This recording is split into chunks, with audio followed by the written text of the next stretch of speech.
কঠিন থেকে কঠিনতম কাজগুলো যত্নের কাছে হার মেনে যায়। যত্ন নামক শব্দটা এতটাই শক্তিশালী, এতটাই পাওয়ারফুল। প্রত্যেক জায়গায় জায়গায় যত্নের কার্যক্ষমতাটা অপরিসীম। মানুষ থেকে শুরু করে পশু পাখি গাছপালা, সংসারের কাজ হোক কিংবা বাইরের কর্মজগৎ, সব জায়গাতেই যত্নের গুরুত্ব অপরিসীম। যেখানে যত্ন নেই সেখান থেকে আমাদের আশা করাটাও কিন্তু বৃথা। যাকে যাই হোক, অনেক কথা হবে, তার আগে বলো বন্ধুরা, তোমরা সবাই কেমন আছো? আশা করছি রাধা মাধবের কৃপায় সবাই ভালো আছো। তেমন বেশি প্ল্যান্ট নেই হাতে, কিন্তু যে কটা প্ল্যান্ট আছে সেগুলোকে তো এতদিন হাতেই জল দিয়েছি। কবে থেকেই ইচ্ছে ছিল যে একটা স্প্রে কিনে নেব, স্প্রে বোতল, কিন্তু আর কিনাই হচ্ছিল না। চট করে ভাবলেই চট করে আমরা নিয়ে নিতে পারি না, অনেক চিন্তা ভাবনা করে তারপর নিতে হয়। তো সেদিনকে ঘরের কুলিংটা শেষ হয়ে যাওয়ার পর ছেলে সেটাকে নিয়ে খেলছিল, এটার মধ্যে জল পড়ে ওই স্প্রে করছিল। তো দেখে তো আমার ভীষণ পছন্দ হয়েছিল, তো ভাবলাম স্প্রে কিনে লাভ নেই, এটা তো ভালো স্প্রের মতো কাজ করে। তাই জন্য ছেলেকে বুঝিয়ে বাজিয়ে ওর হাত থেকে এটা নিয়ে নিলাম। তারপর স্প্রে করে আমার এই ছোট্ট ছোট্ট প্ল্যান্টগুলোর মধ্যে এখন থেকে প্রায় প্রত্যেক দিনই সকাল বিকাল এই প্ল্যান্টের পাতাগুলোর মধ্যে জল দিই স্প্রে করে। তাতে করে প্ল্যান্টের পাতাগুলো যে ধুলোবালি পড়ে থাকে সেগুলো কিন্তু চট করেই পরিষ্কার হয়ে যায়। থেকে উঠতে আজকে ভীষণ দেরি করে ফেলেছিলাম, কারণ রাতে ঘুমাতে ঘুমাতে প্রায় অনেকটাই দেরি হয়ে গেছিলো। সকালে উঠতে উঠতে বেশ দেরি হয়ে গেছে। তারপর আর কি বাইরের টুকিটাকি কিছু কাজ করলাম, তবে রান্নাঘরে আজকে তেমন কোনো কাজ নেই।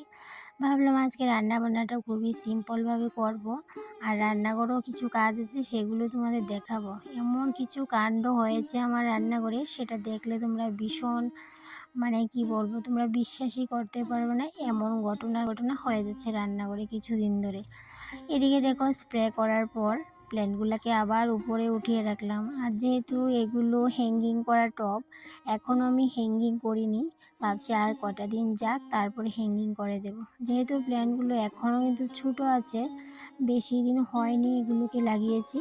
আর স্প্রে করার পর পাতাগুলো দেখতে এতটা মায়া লাগে কি বলবো, তোমরা যখন কাছ থেকে দেখবে তখন বুঝতে পারবে। এমনিতে তো ক্যামেরাতে বোঝা যাচ্ছে কিনা সেটা তো আমি বুঝতে পারছি না, তবু যাই হোক চেষ্টা করছিলাম তোমাদেরকে দেখানোর যে স্প্রে করে যখন জল দিই পাতাগুলো দেখতে ভীষণ সুন্দর লাগে। এদিকে তারপর কি ঘুম থেকে তো বললামই অনেকটাই দেরি করে উঠেছি, তারপর সংসারের কাজগুলো এখন দৌড়ে দৌড়েই কিন্তু কমপ্লিট করব।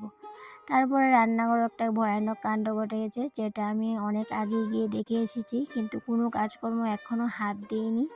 ভাবছি এদিকের কাজগুলো শেষ করে তবেই রান্নাঘরে যাব। একেবারেই যে রান্নাঘরে কাজ নেই সেটা বলাও ভুল, কারণ রান্নাঘরে কিছু আজকে এমন এমন কাজ আছে যেগুলো তোমাদের সাথে অনেক দিন বাদেই শেয়ার করব। এইদিকে দেখো এই যে রান্নাঘরে চলে আসলাম, আর সবার প্রথমে আমার প্লাস্টিকের ছোট্ট র্যাকটার নিচ থেকে দেখো কি বের করেছি। দেখে নিশ্চয়ই বুঝতে পারছো না এগুলো কি। আমিও কিন্তু প্রথমে বুঝতে পারিনি এগুলো কি, যখন হাত দিয়ে বের করেছি তখন বুঝতে পারলাম। এই যে আমার মরিচের কুটুটা আছে সেই মুখটাকে কেটে ছোট ছোট করে পিস করে ফেলেছে, যেগুলোকে দেখতে ঠিক ফুলের মতো লাগছিল। রান্নাঘর গুছিয়ে রাখার পেছনে কতটা যত্ন লুকিয়ে থাকে সেটা আজকে তোমাদের সামনে তুলে ধরবো। দেখো প্রত্যেক দিন রান্নাঘর গুছানোর জন্য আমাকে কতটা পরিশ্রম করতে হয়, আর এইভাবে সাজিয়ে গুছিয়ে রাখতে তো একদমই পারি না। কেন পারি না? ইঁদুরের যন্ত্রণায় আমি কোনো কিছু গুছিয়ে রাখতে পারি না। বিশ্বাস করবে না, প্রত্যেক দিন রাতে আমি ঘুমানোর সময় প্রত্যেকটা জিনিস গুছিয়ে তারপরে শুতে যাই, আবার প্রত্যেক দিন সকালে সমস্ত কটা জিনিস জায়গা মতে সাজিয়ে রাখি। তো এভাবেই নিজের টিনের রান্নাঘরটাকে সাজিয়ে গুছিয়ে রাখি। আর আজকে তোমাদের সাথে সেটাই শেয়ার করব যে আমি এলোমেলো রান্নাঘরটা কিভাবে গুছিয়ে রাখি। এইদিকে দেখো এই যে মাশরুমগুলো কালকে নিয়ে এসেছিল, আজকে রান্না করব। তো এইদিকে এই যে দুটো রসুন দেখতে পাচ্ছ, এই দুটো রসুন ছিল মিস্কিটের নিচে। এত গুছিয়ে রাখি তারপরও এতটা যন্ত্রণা করে কি বলবো। আর এইদিকে দেখো এই যে আমার ডালের কৌটোটা, যেটার মধ্যে আমি প্রত্যেক দিন ডাল রান্না করার সময় 1 চিমটি করে ডাল রাখি। বিশ্বাস করবে না, এই ডাল বোতলটা প্রায় অনেকটা ডাল ছিল, তো কিভাবে কেটেছে দেখো, মনে হচ্ছে কেউ প্ল্যান করে ব্লেড দিয়ে কেটেছে, এমন অবস্থা করেছে। আর শুধুমাত্র একটা মাত্র কৌটা না, কতগুলো কৌটা আমার কেটেছে। সবগুলো তো আর তোমাদের সাথে শেয়ার করিনি, জাস্ট এই কৌটোটা আর মরিচের কৌটাটা তোমাদের সাথেই শেয়ার করলাম। তোমাদের সাথে তো শেয়ার করিনি আমার আর্টিফিশিয়াল প্ল্যান্টগুলোকে কেটে কি অবস্থা করে দিয়েছে।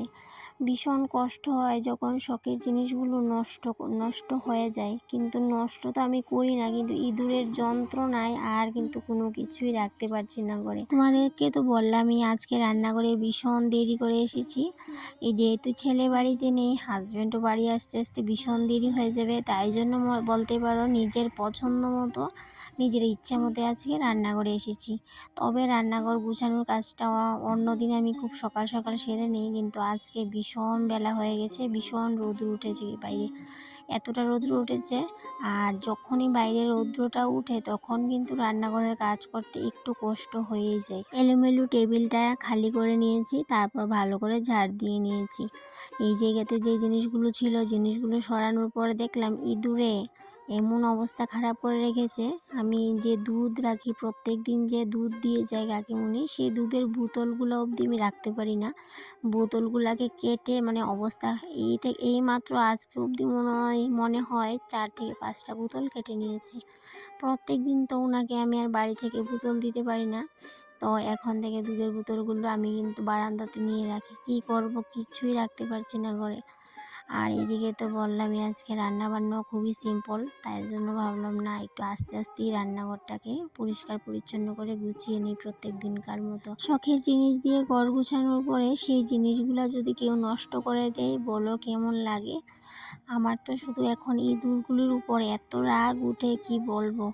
সেই জন্য এখন ওষুধ আনিয়েছি। আমি জানি আমার অনেকটাই পাপ হবে, কিন্তু কিচ্ছু করার নেই। আমি ভীষণ অতিষ্ঠ হয়ে গেছি ওদের যন্ত্রণায়, আর কোনো কিচ্ছুই রাখতে পারছি না। সমস্ত কিছু তো গুছিয়ে রাখা যায় না, ঘুমানোর আগে সমস্ত কিছু গুছিয়ে রাখতে হয়। যেদিন রান্না করে কোনো কিছু পায় না, ওদের জন্য আরও রাগ উঠে যায়। ওরা আমার ভালো ভালো জিনিসগুলো কেটে অবস্থাটা খারাপ করে দেয়। তাই জন্য আজকে একটু উলটপালট করেই গুছালাম রান্নাঘরটাকে। যে আমার ওভেনটা এতদিন পর্যন্ত টেবিলে থাকতো, সেই ওভেনটা আজকে আমি এদিকে নিয়ে এসেছি। আর এদিকে যে প্লাস্টিকের র্যাকটা থাকতো, সেটাকে আমি টেবিলে নিয়ে যাব। একটু উলটপালট করে দেখি কি অবস্থা হয়। আর এমনিতেও একটু উলটপালট করে গুছিয়ে রাখতে ঘরটাকে ভীষণ ভালোবাসি। কয়েকদিন যদি এদিকে এই জিনিসগুলো রাখি, কিছুদিন পর কিন্তু আবার অন্যদিকে নিয়ে দেখি যে জিনিসগুলো অন্যদিকে রাখলে কেমন লাগে। তো একদিকে আজকে যখন এই র্যাকটাকে এদিকে নিয়ে আসলাম, আর ভাবলাম এই র্যাকটার মধ্যে কোনো কিছু রাখবো না, এই র্যাকটার মধ্যে সবজি রাখবো। কিন্তু এই যে সবজি রাখছি, এখন চিন্তা করছি যে সবজি রেখে যদি ইঁদুরে কাটে তাহলে কি অবস্থাটা হবে। আর আমি ভাবছি কোন দিন না এই র্যাকটাকেই কেটে দেয়, অনেকটা ভয়ে আছি বলতে পারো। ঘরের প্রত্যেকটা জিনিস কেটে দিচ্ছে, আমার যত শখের জিনিস আছে সমস্ত জিনিস কেটে নষ্ট করে দিচ্ছে। বেশ অনেকগুলো জিনিস নষ্ট করে দিয়েছে, যেগুলো তোমাদের সাথে আমি কিন্তু শেয়ার করিনি। ইচ্ছে করছিল যে সবকটা জিনিস তোমাদের সাথে শেয়ার করি, কিন্তু আমি যদি সবকটা জিনিস নিয়ে বসি তাহলে মনে হচ্ছে পুরো ভিডিও জুড়ে শুধু এইগুলো দেখতে দেখতেই শেষ হয়ে যাবে। তাই জন্য তোমাদের সাথে সমস্ত কটা জিনিস শেয়ার করলাম না যেগুলো ওরা নষ্ট করেছে। আর এদিকে দেখো আজকের একটা এদিকে নিয়ে আসার পর যখন সবজি পাতি এগুলো রাখলাম, এগুলো জুইটার মধ্যে একটার মধ্যে ভীষণ ভালো লাগছিল। আর একটু উলট পালট করে সাজাতে পারলে, সাজিয়ে রাখলে ঘরটাকে ভীষণ কিন্তু অন্যরকম লাগে। বলতে পারো অনেক দিন পরই আমার টিনের রান্নাঘরটাকে একটু অন্যরকমভাবে সাজিয়েছি।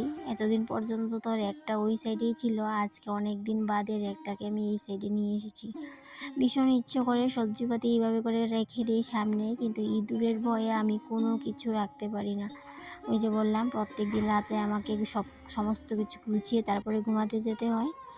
তবে আজকে যেহেতু ওষুধ দেবো, জানি না একটু কমবে কিনা উৎপাত, দেখি তোমাদের সাথে শেয়ার করব। যখন ওষুধ দেবো ওষুধের পরের অবস্থাটাও তোমাদের সাথে শেয়ার করব। যাকে এদিকে দেখো সমস্ত কিছু গুছিয়ে নিয়েছি, এবার আমি স্নান করে পুজো দিয়ে এসে রান্নাটাও করে নেব। বেশ অনেকটা দেরিও হয়ে গেছে, আর রান্না বান্নাও কিন্তু এখনও কমপ্লিট হয়নি। আর প্রত্যেক দিন এভাবেই আমি একটু পরিশ্রম আর একটু যত্নের দ্বারা আমার টিনের রান্নাঘরটাকে ঝকঝকে চকচকে করে রাখি, এত কষ্টের পরেও।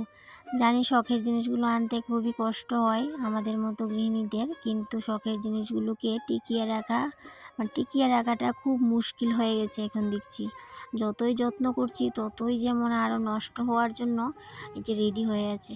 যাই হোক, এদিকে কথা বলতে বলতে দেখো স্নান করে পুজো টুজো দিয়ে আবার চলে আসলাম রান্নাঘরে। এসে সবার প্রথমে ভাত আর এইদিকে মাশরুম তরকারিটাও করে নিয়েছি, যেটা আজকে আমি শুধুমাত্র এক তরকারি করেছি। ওই যে বললাম ছেলেও বাড়িতে নেই, আর আমাদের দুজনের তো একটা তরকারি দিয়ে হয়ে যাবে। আর ভীষণ ফেভারিট একটা সবজিটা।